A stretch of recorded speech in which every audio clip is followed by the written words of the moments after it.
Hello, dear students. How are you? I hope that you will be very fine, and I am also very fine. Today, I am going to discuss a very important chapter whose name is kinematics. In kinematics chapter, I will discuss about motion in a straight line and motion in plane. First of all, I will discuss about motion in straight line. कहने का मतलब कि आज एक बहुत important chapter मैं पढ़ने जा रहा हूं जिसका नाम है काइनेमेटिक्स। काइनेमेटिक्स को हम लोग दो पार्ट में डिवाइड करेंगे, मोशन इन स्ट्रेट लाइन और मोशन इन प्लेन। तो इसमें हम दो चैप्टर समझिए एक तरह का पढ़ेंगे। काइनेमेटिक्स एक चैप्टर है, उसी में हम लोग दो पार्ट में पढ़ेंगे, मोशन इन स्ट्रेट लाइन और मोशन इन प्लेन। तो चलिए हम लोग सारा मिक्स करके पढ़ते चलेंगे, दोनों एक ही चैप्टर है। तो सबसे पहले देखिए काइनेमेटिक्स होता क्या है।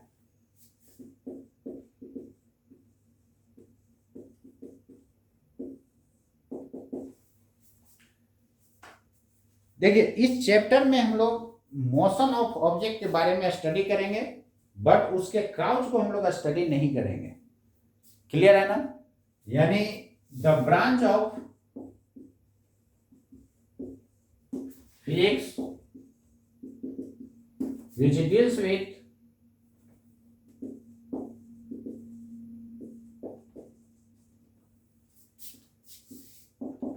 motion of an object.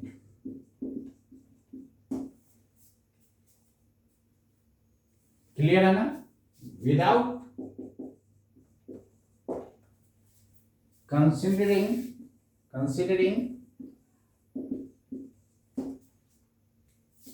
the causes of motion। यानी इस चैप्टर में हम लोग उसके काउज के बारे में नहीं पढ़ेंगे, केवल ये पढ़ेंगे मोशन ऑफ ऑब्जेक्ट के बारे में हम लोग स्टडी करेंगे। क्लियर है ना? मोशन किस कारण से हो रहा है उसका इस चैप्टर में स्टडी हम लोग नहीं करेंगे, जस्ट नेक्स्ट अगले चैप्टर में हम लोग आपको पढ़ाएंगे। तो चलिए काइनेमेटिक्स में हम लोग क्या करेंगे, किसी भी ऑब्जेक्ट के मोशन को स्टडी किया जाता है इस चैप्टर में। क्लियर है ना? और काउच का स्टडी जस्ट इसके नेक्स्ट चैप्टर में हम लोग लॉज ऑफ मोशन में हम लोग देखेंगे। तो चलिए नेक्स्ट देखिए, इस चैप्टर में सबसे पहले हम लोग देखेंगे कि पार्टिकल रेस्ट में कब कहा जाएगा, मोशन में कब कहा जाएगा। उसके बाद हम लोग देखेंगे डिस्टेंस एंड डिस्प्लेसमेंट। उसके बाद हम लोग देखेंगे स्पीड एंड वेलोसिटी। और उसके बाद स्पीड का हम लोग 4 पार्ट्स में डिवाइड करेंगे। उसमें uniform speed, variable speed, average speed, instantaneous speed. उसी तरह वेलोसिटी को भी 4 पार्ट्स में डिवाइड करेंगे। उसके बाद हम लोग एक्सीलरेशन पढ़ेंगे, एक्सीलरेशन को भी 4 पार्ट में डिवाइड करेंगे। उसके बाद एक्सीलरेशन के बाद हम लोग जर्क पढ़ेंगे। क्लियर है ना? तो चलिए सबसे पहले हम लोग देखते हैं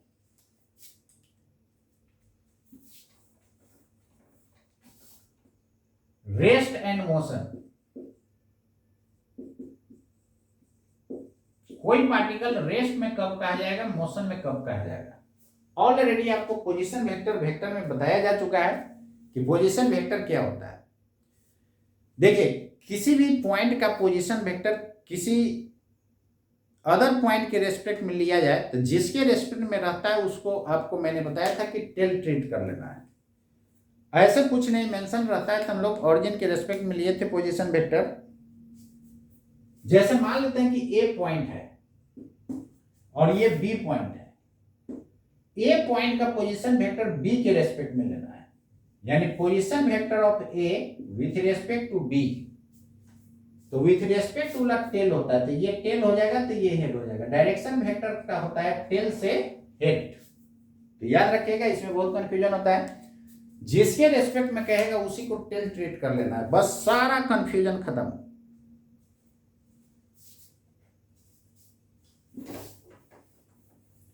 चलिए रेस्ट एंड मोशन।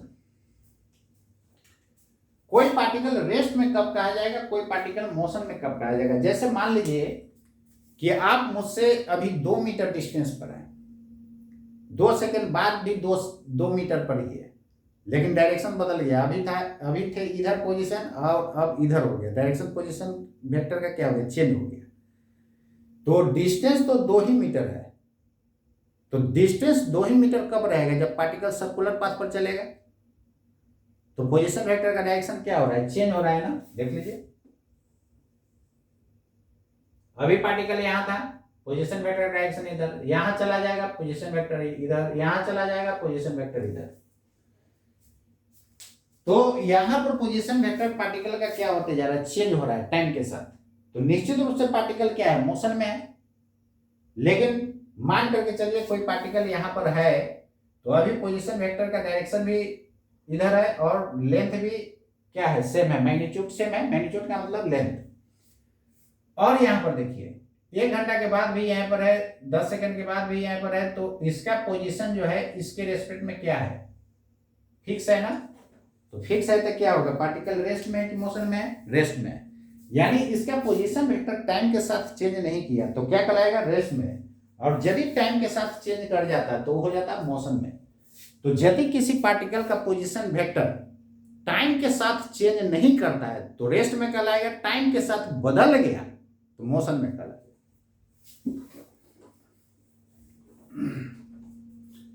तो क्या होगा डिफिनेशन, इफ ऐसे लिखे ना, ए particle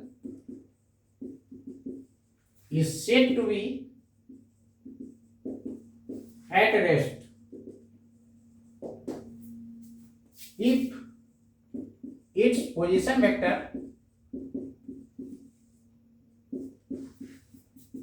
does not change with time.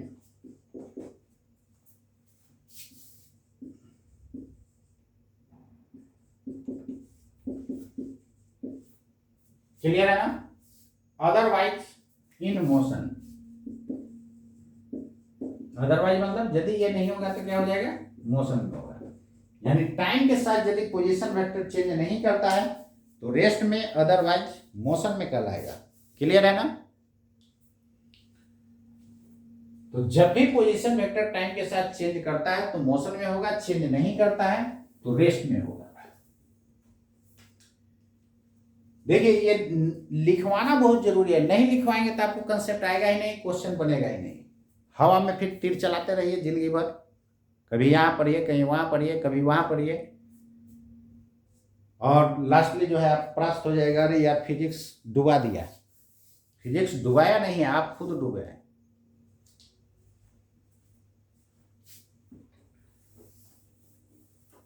अपने लाइफ का ख्याल कीजिए।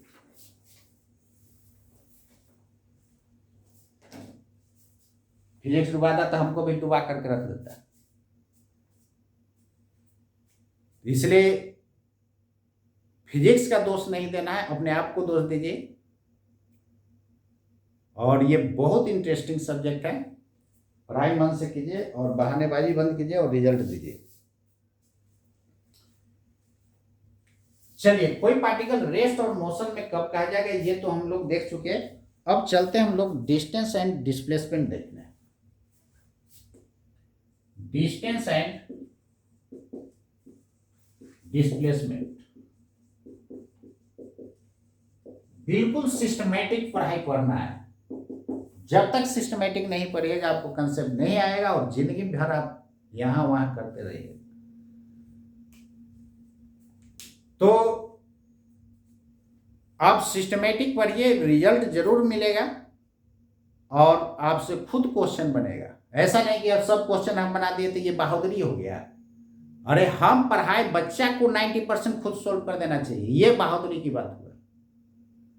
और सब टीचर ही सोल्व कर देते, ये कौन काम का? आपके लिए कोई फायदा है? कोई फायदा नहीं। मेरा काम था बोलना, बाकी आप अपना माइंड लगाइए जो लगाना है। तो चलिए, डिस्टेंस क्या होता है बोलते हैं तो आप लोग को दुख तो लगता होगा, लेकिन सही बात करवा होता है। तो ये परफेक्ट बात बता रहा हूं कि यदि सारे टीचर आपका सोल्व करते हैं तो आपको समझिए आपको बेवकूफ़ बना रहा है। टीचर के पढ़ाई से 80 to 90% बच्चा को खुद क्वेश्चन सोल्व हो जाना चाहिए। ये पढ़ाई का क्वालिटी होता है। आप मेरा वीडियो एकदम सीरियसली आप सीरियल नंबर से आप देखते जाइए और देखिए क्वेश्चन क्यों नहीं जरूर बनेगा। क्लियर है ना? तो ऑनलाइन में तो खैर जितना देता हूँ काफ़ी देता हूँ, लेकिन ऑफलाइन में और मजा आता है। हर एक तरह का प्रॉब्लम डिस्कस करते हैं कैसे होता है। तो चलिए डिस्टेंस क्या होता है। जो लोग ऑफलाइन क्लास किए हुए उसको मजा आया होगा, और मेरा ऑनलाइन वाला भी आप ऑल ओवर इंडिया मैच करा करके जरूर देखिएगा और हमको कमेंट जरूर कीजिएगा। यदि मेरा पीछे रहेगा तो एक बार बताइएगा आप जरूर। अपने आप में कमी आदमी को देखना चाहिए, अपने आप में कमी खोजना शुरू कर दिया। हम शुरू से बोलते आ रहे हैं कि कमी होगा तो जरूर बताइए, और आज तक कोई बताया ही नहीं। हम इतना कॉन्फिडेंट है कि सब जगह से मेरा वाला सबसे बेस्ट रहेगा। आप केवल बस सीरियल नंबर से वीडियो जरूर देखिएगा, और किसी चैप्टर का टोटल हम वीडियो नहीं डालेंगे, कुछ स्टार्टिंग का डालते जाएंगे। केवल इसलिए डाल रहे हैं कि आपको पढ़ाई देखिए किस तरह आपको पढ़ा रहे हैं बहुत अच्छे से, क्योंकि इसमें टाइम टेकन ज़्यादा होता है। इसमें लॉन्ग वीडियो नहीं बन पाता है, और लॉन्ग वीडियो के लिए उसको अपलोडिंग में टाइम टेकन हो जाता है। तो चलिए ठीक है, डिस्टेंस क्या होता है? द एक्चुअल मेजरमेंट ऑफ, आप लोग भी राइटिंग एकदम सुंदर रखिए, हर एक तरह से आप सही रहिए, कैसे रिजल्ट नहीं होगा। और 12th में भी मार्क्स बहुत अच्छा आएगा यदि आपका राइटिंग ये सब ठीक ठाक रहेगा। The actual measurement of path followed by A particle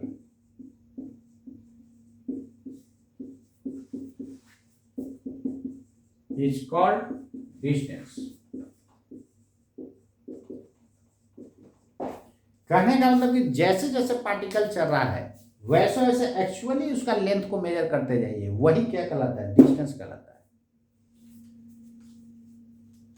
जैसे मान लीजिए कि ये कोई पार्टिकल ऐसे जा रहा था, देखिए जैसे जैसे पार्टिकल जा रहा है वैसे वैसे पाथ को मेजर करते जाइए, यही क्या कहलाएगा? डिस्टेंस कहलाएगा। क्लियर है ना? इसका देखिए तो डायरेक्शन फिक्स है क्या? नहीं फिक्स है। तो जिसका डायरेक्शन फिक्स नहीं होता है, मैंने बताया था कि वेक्टर होने के लिए 3 बातों का होना जरूरी है। First magnitude, specified direction. Specified इसलिए मैंने बोला था कि फिक्स डायरेक्शन होना बहुत जरूरी है, और लॉ ऑफ वेक्टर रिलेशन को ओबे करना चाहिए। तो इसका कोई फिक्स डायरेक्शन नहीं है, इसलिए ये वेक्टर ना होकर के क्या हो जाएगा? स्केलर हो जाएगा। क्या हो जाएगा? Scalar. It is scalar quantity.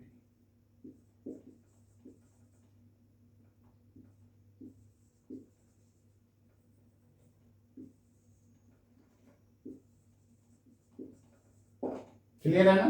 Note कर दिए।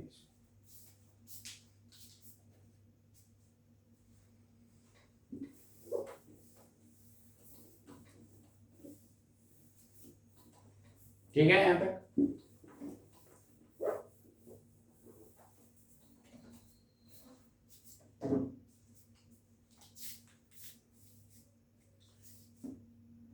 तो डिस्टेंस हम लोग क्या देखें?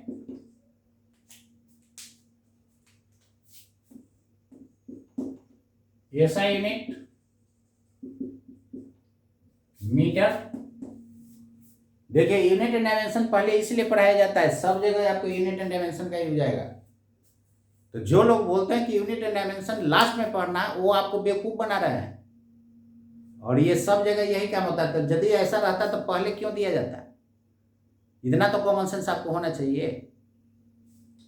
तो ये सब जगह यूज आता है, और यदि वो नहीं पढ़िएगा तो आपको यूनिट डायमेंशन में आपको प्रॉब्लम क्रिएट होते जाएगा।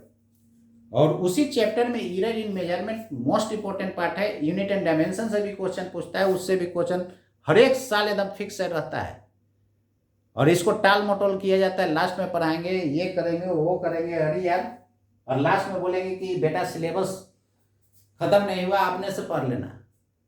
क्लियर है?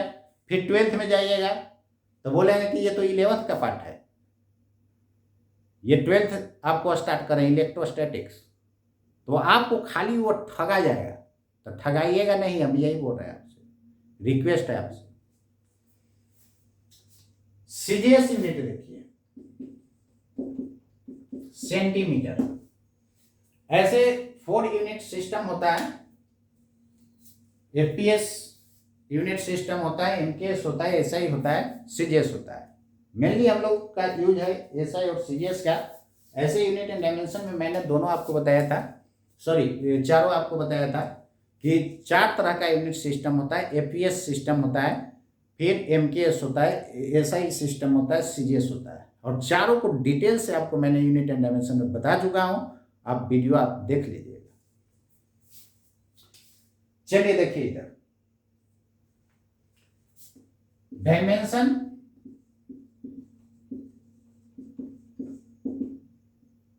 एल डिस्टेंस क्या है, लेंथ है।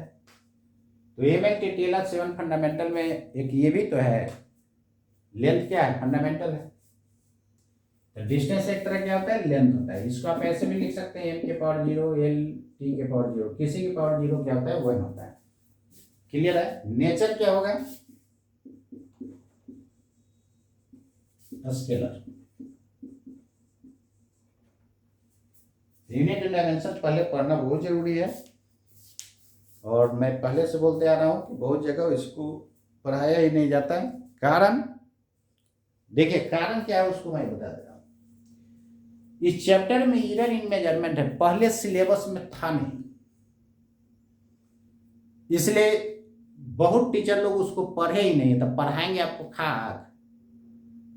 तो एरर इन मेजरमेंट जो है लोगों के बस की बात नहीं है, और उससे क्वेश्चन हर एक साल पूछता है।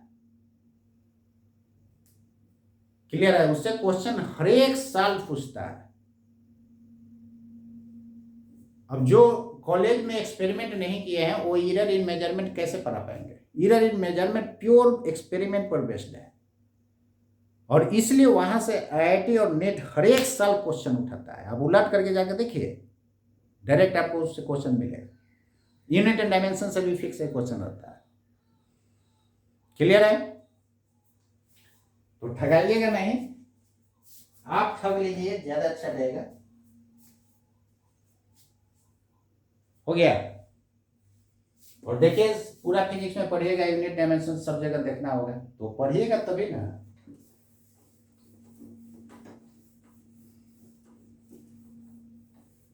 हम वेक्टर के बाद unit and dimension, error in measurement सब पढ़ाते हुए उसके बाद काइनेमेटिक्स में एंट्री करते हैं, और सब कुछ सिस्टमैटिक पढ़िएगा ना, तो लाइन बाय लाइन आपको क्लियर होते जाएगा। इसलिए फिजिक्स लोगों का टफ हो जाता है। आधा चैप्टर लोग छोड़ देते हैं, बोलते हैं बेटा आप बाद में पढ़ा देंगे, बाद में बोलते हैं सिलेबस बेटा खत्म नहीं हो रहा है, अपने से पढ़ लेना। फिर 12th में बोलते हैं ये तो 11th का पार्ट। खाली ठगने वाला काम होता है। चलिए नेक्स्ट देखिए,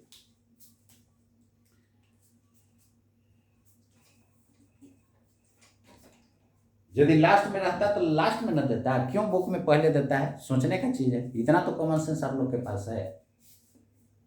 मेरे बात पर मत बिलीव कीजिए, कम से कम इतना तो अपना सेंस भेजा लगाइए कि पहले क्यों दिया यूनिट एंड डायमेंशन, बाद में पढ़ने के लिए। यार समझ में नहीं आता आप लोग कैसे बेवकूफ बन जाते हैं। नेक्स्ट देखिए,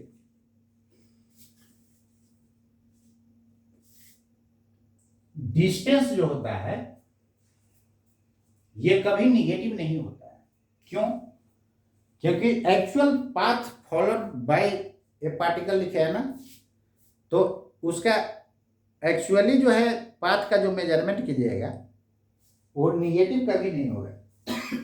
डिस्टेंस कभी निगेटिव नहीं होता है। लिख डालिए, जितना स्टार मारना है सब इंपॉर्टेंट पॉइंट कहीं से उठा करके डाल देगा। आप एग्जाम में जाइएगा नेट और आईआईटी में तो सारा क्वेश्चन लगेगा एकदम सब मेरा थ्योरी से मिलता जुलता सिमिलर लगेगा। जितना स्टार मारे सब उसी टाइप का रहेगा। Distance can never be negative.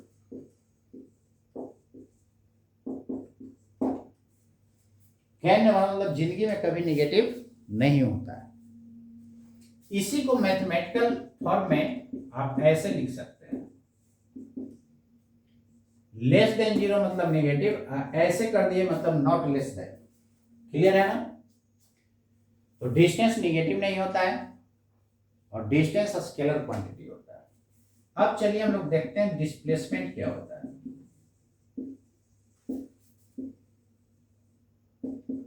इसमें भी आप ठगा जाते हैं। बच्चा में आप लोग पढ़े हुएगा पहले कि shortest distance between initial and final position is called displacement. ये बच्चा वाला डिफिनेशन है, वही डिफिनेशन यहाँ पढ़िएगा, आपको आगे क्वेश्चन बनाने में प्रॉब्लम क्रिएट कर देगा। तो वो भी सही है, लेकिन यहाँ पर आप 11th में आपका माइंड डेवलप कर गया, थोड़ा सा हाई लेवल से न पढ़िएगा और उसी के आगे यूज आएगा। यदि हम शॉर्टेस्ट डिस्टेंस कहें तो आगे आपको प्रॉब्लम बनाने में दिक्कत होना शुरू हो जाएगा। तो इसको हम लोग डिफाइन ऐसे करेंगे, तो change in position vector is called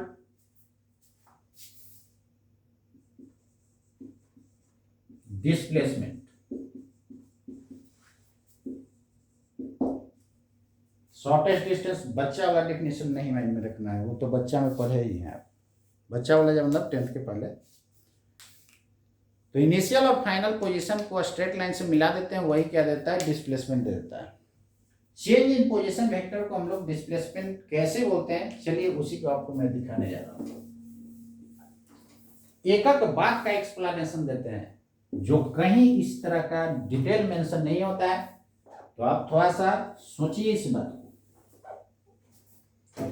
चलिए देखिए, पोजीशन वेक्टर आपको मैं डिटेल से वेक्टर में पढ़ा चुका हूं। This is x axis and this is y axis. This is initial position और दिस इज फाइनल पोजीशन।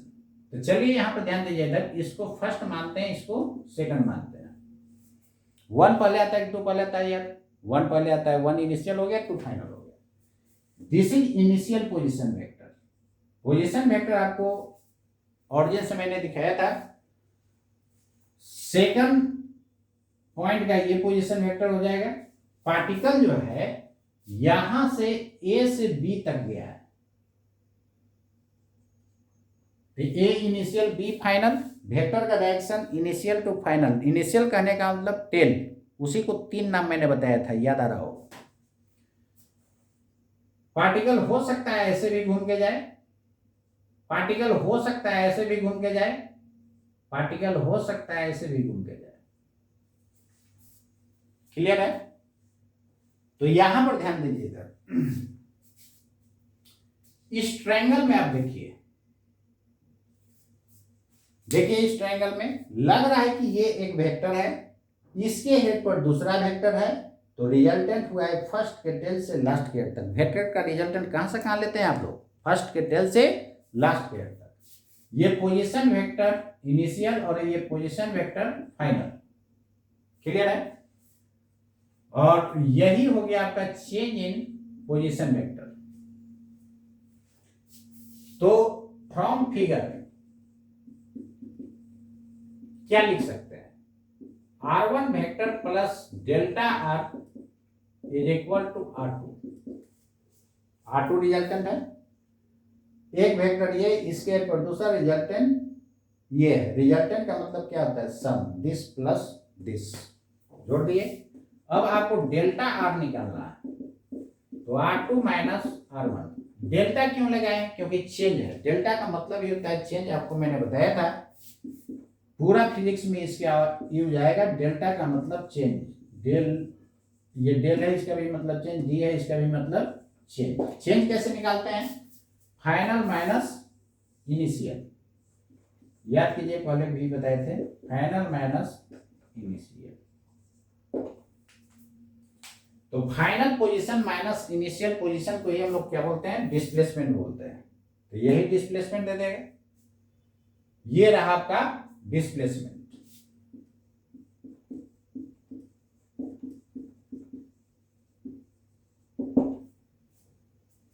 तो ये डिफिनेशन यहां पर पढ़िएगा। शॉर्टेस्ट डिस्टेंस वाला पढ़िएगा, आपको दिक्कत होना शुरू हो जाएगा।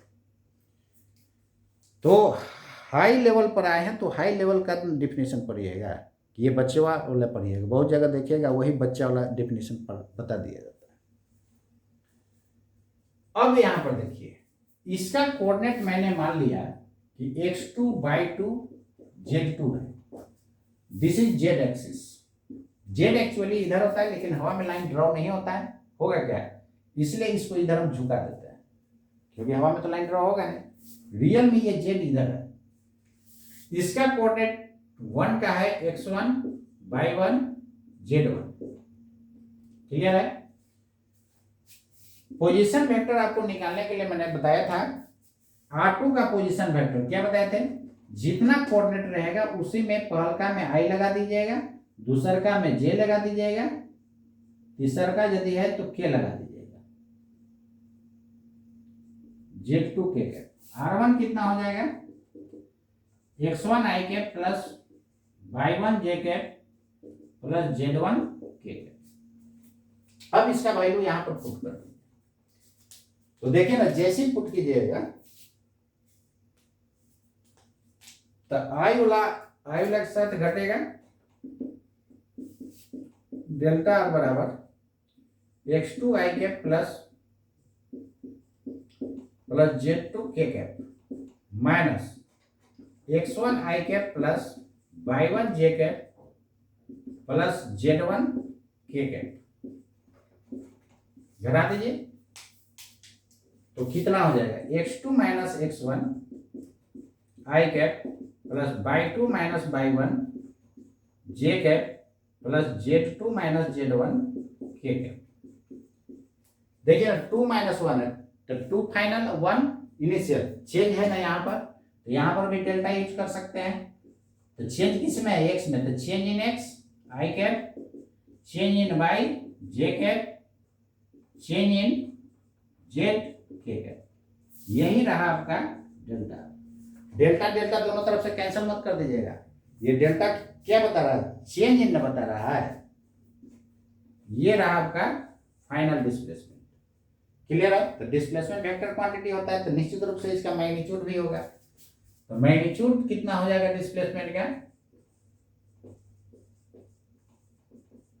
बोलिए।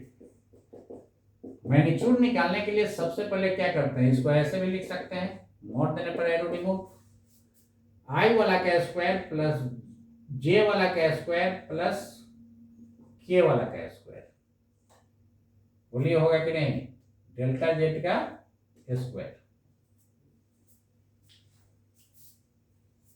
यहां से देखिए बहुत सारा इंपॉर्टेंट पॉइंट्स मिलता है कि डिस्प्लेसमेंट इनिशियल और फाइनल पोजीशन पर डिपेंड करता है, बीच में कैसा पाथ था उससे उसको मतलब नहीं होता है।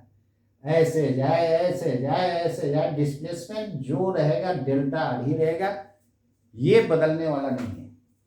तो यहां से पॉइंट मिला कि डिस्प्लेसमेंट पाथ से इंडिपेंडेंट होता है, पाथ पे डिपेंड नहीं करता है।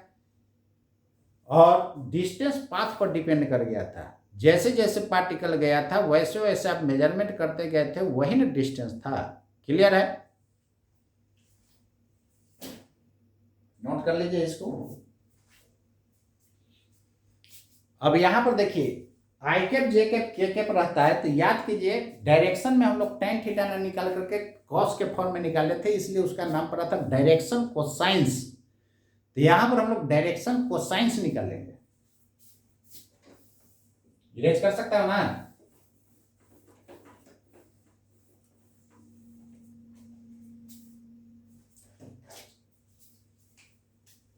तो डायरेक्शन कोसाइंस बोलिए क्या हो जाएगा, cos theta x, L M N उसी को बताए थे, तो एल कितना हो जाएगा cos थीटा x, तो थीटा x क्या होगा delta x by delta, M कितना हो जाएगा delta by by delta, N कितना हो जाएगा डेल्टा जेड बाई डेल्टा। यही आपका दे देगा cos थीटा x, यही दे देगा cos थीटा बाई, यही दे देगा cos थीटा z।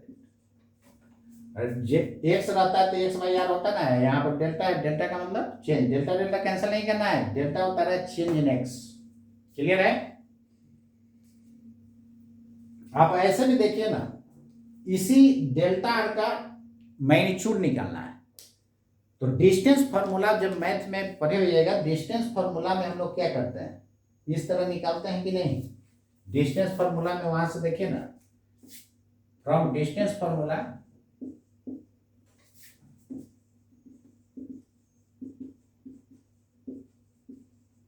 डिस्प्लेसमेंट का मैग्नीट्यूड क्या देगा, लेंथ देगा। तो डेल्टा आर बराबर under root x2 minus x1 का स्क्वायर होता ना है distance formula, this minus this का स्क्वायर। स्क्वायर है तो किसी में से किसी को घटा सकते हैं, x2 माइनस x1 कीजिए या x1 माइनस x2 कीजिए, बाई 2 माइनस बाई 1 का होल स्क्वायर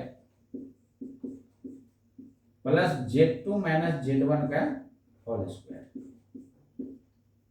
ऐसा। इसी को चेंज है तो क्या लिख दिए थे, delta x change in x, delta y delta z. ये कुछ नहीं, क्या है, डिस्टेंस फॉर्मूला। क्लियर है। तो जब भी डिस्प्लेसमेंट इनिशियल और फाइनल के बीच जो निकालना हो, तो डिस्प्लेसमेंट इनिशियल से फाइनल को स्ट्रेट लाइन से मिला दीजिए, उसी लाइन की लंबाई डिस्टेंस फॉर्मूला से निकाल दीजिए, आपको डिस्प्लेसमेंट दे देगा। क्लियर है। इसलिए बोला जाता है shortest distance between initial and final position.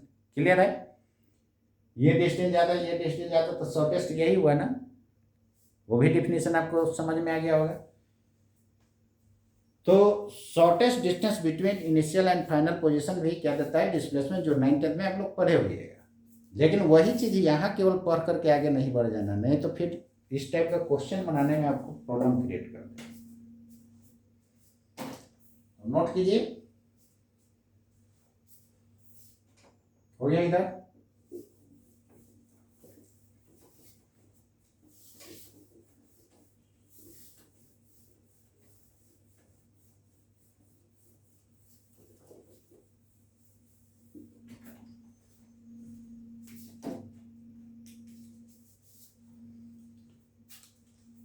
एक बात और देखिए, डेल्टा आर यही था ना,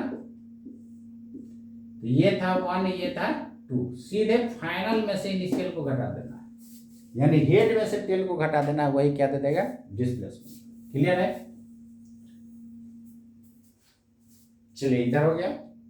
अब यहां से पॉइंट इंपॉर्टेंट नोट करते जाइए, बहुत इंपॉर्टेंट पॉइंट है। Displacement is a vector quantity. क्यों? क्योंकि डिफाइन था किसके फॉर्म में, चेंज इन पोजीशन वेक्टर के फॉर्म में, r2 माइनस r1। तो डेल्टा आर बराबर final position vector minus initial. तो वेक्टर में वेक्टर घटाते हैं तो रिजल्ट क्या मिलता है, वेक्टर मिलता है कि नहीं। वेक्टर में वेक्टर घटाते हैं तो क्या मिलता है, वेक्टर मिलता है। Fundamental law of vector algebra में आपको बताया गया होगा।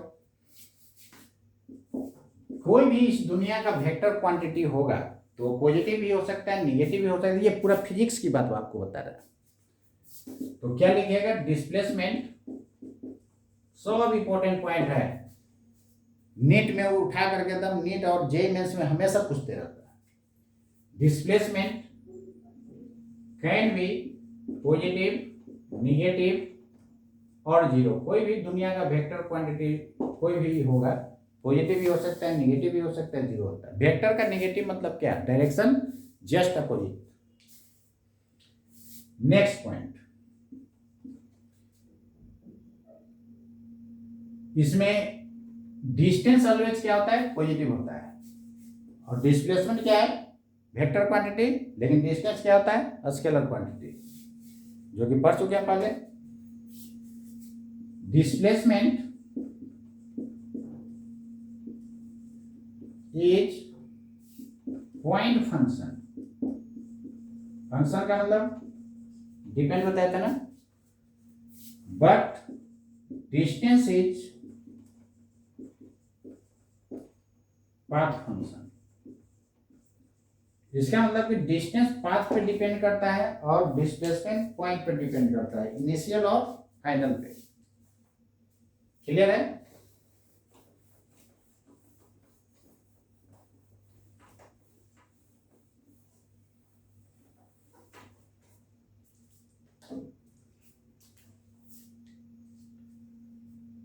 इसी को दूसरे लैंग्वेज में आप बोल सकते हैं,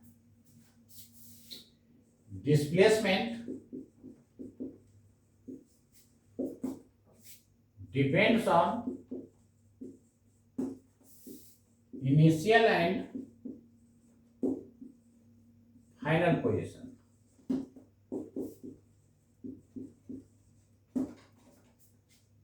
But independent of path.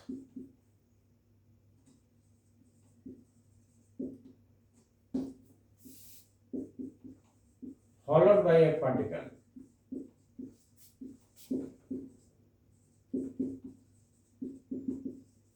Path से क्या होता है? इंडिपेंडेंट होता है। बहुत इंपॉर्टेंट पॉइंट है, ये सब याद रखना है।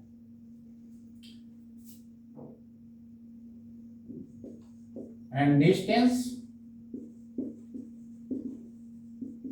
क्या है? Depends on path.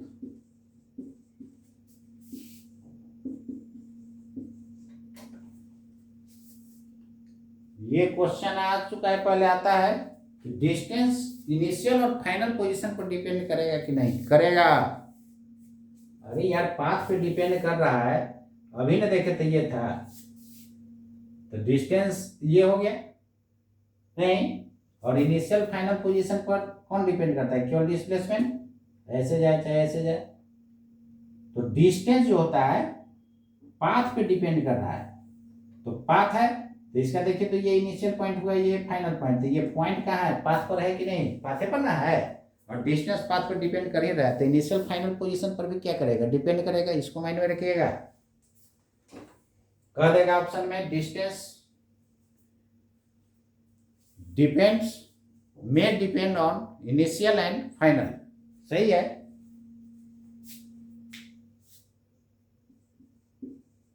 Followed by A particle.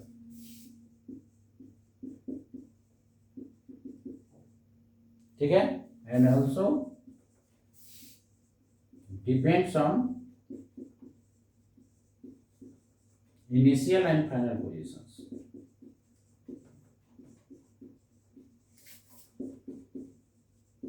ये लास्ट लाइन बहुत इंपॉर्टेंट है।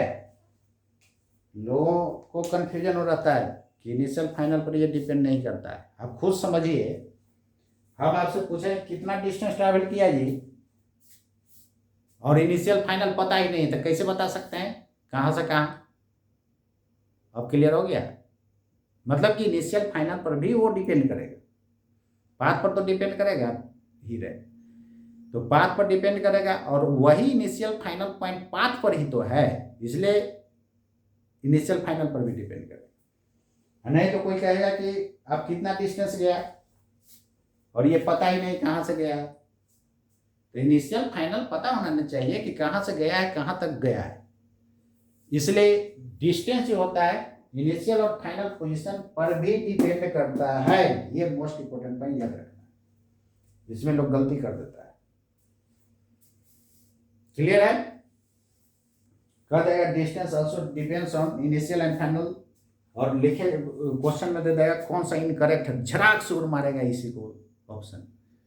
वो तो जानता है कि डिस्प्लेसमेंट केवल इनिशियल फाइनल पोजीशन पर डिपेंड करता है, डिस्टेंस कहाँ करता है। तुरंत उसको कलर करेगा आंसर को, हो जाएगा नेगेटिव। क्लियर है?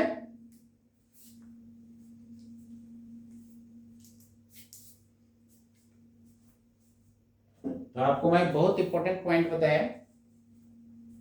चलिए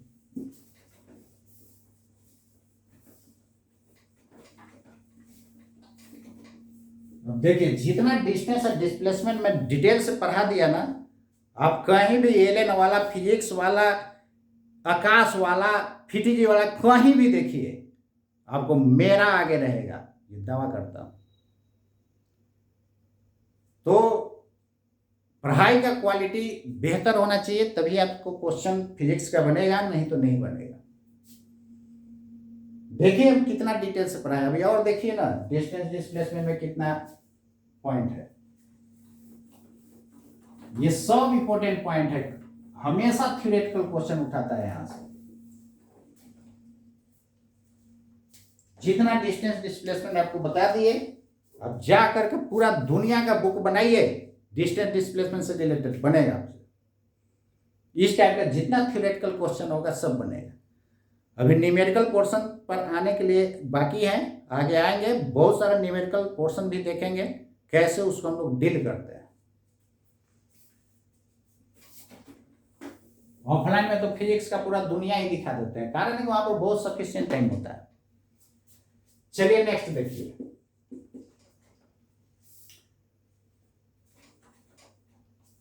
एक लोगों का ये मिसकंसेप्ट होता है कि पार्टिकल जब स्ट्रेट लाइन पर चलेगा ना तो डिस्टेंस और डिस्प्लेसमेंट का मैग्नीट्यूड सेम होता है। अरे गधे कहीं क्या, ये कब सेम होता है?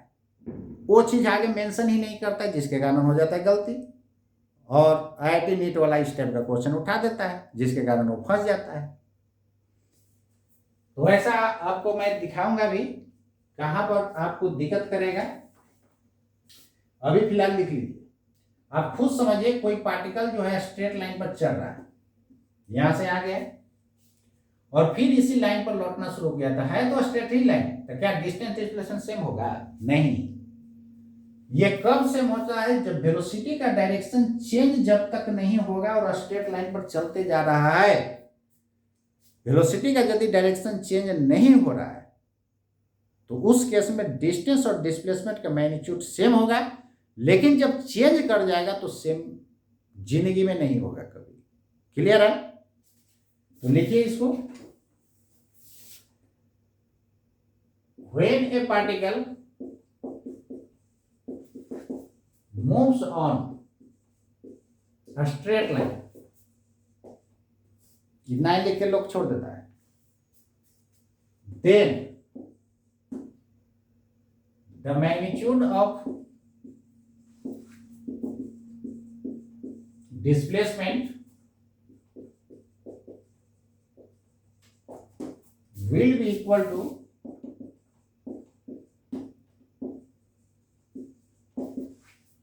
distance curve if the direction of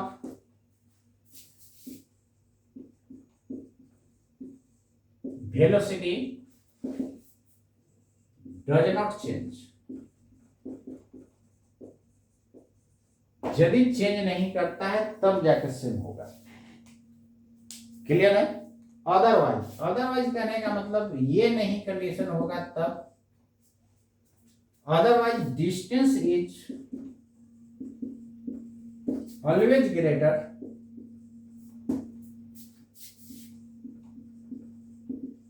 than the magnitude of displacement। Magnitude of displacement क्यों लिख रहा हूं? क्योंकि डिस्प्लेसमेंट वेक्टर है, तो वेक्टर का मैग्नीट्यूड लेंथ होता है, तो डिस्प्लेसमेंट के लेंथ से क्या होगा? ऑलवेज बड़ा होगा। मैग्नीट्यूड ऑफ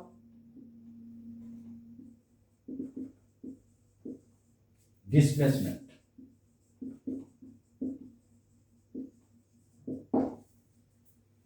क्लियर है? नोट कीजिए, ये बहुत इंपॉर्टेंट पॉइंट था। इसका मतलब ये दोनों पॉइंट को मिला, ये पूरा मिला देंगे तो क्या हो जाएगा? डिस्टेंस जो होगा मैग्नीट्यूड ऑफ डिस्प्लेसमेंट से